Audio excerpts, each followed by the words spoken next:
Members of the Mormon Tabernacle Choir and Orchestra at Temple Square spent part of their summer on a 7-city tour along the West Coast.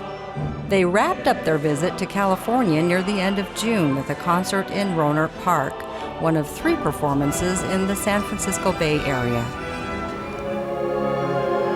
The 365-member volunteer choir and orchestra known as America's Choir brought a message of hope to Northern California communities heavily impacted by unprecedented wildfires last October. The fires destroyed thousands of buildings, including hundreds of homes in Santa Rosa.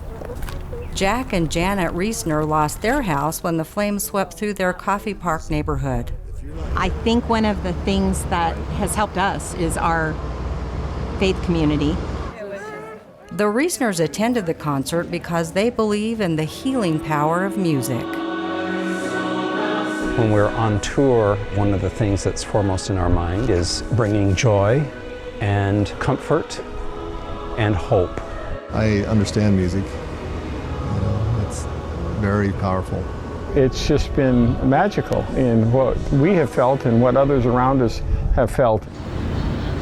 For choir member Paul Schaefer, the concert was an opportunity to come back and visit where he once lived. Oh, it's good to see you too.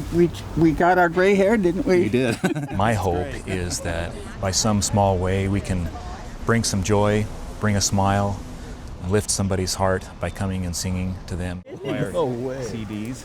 At the concert, he gave Jack Reesner some choir CDs to help replace his music collection lost in the fires. What a beautiful gift. I appreciate it. Alan Derriman, a local Latter-day Saint bishop, attended the sold-out concert. He and his wife are in the process of hiring a builder to replace their burned home. I'm really a believer that the music that the Tabernacle Choir presents comes straight from heaven. Music can be a healing balm, and so tonight, this is our offering.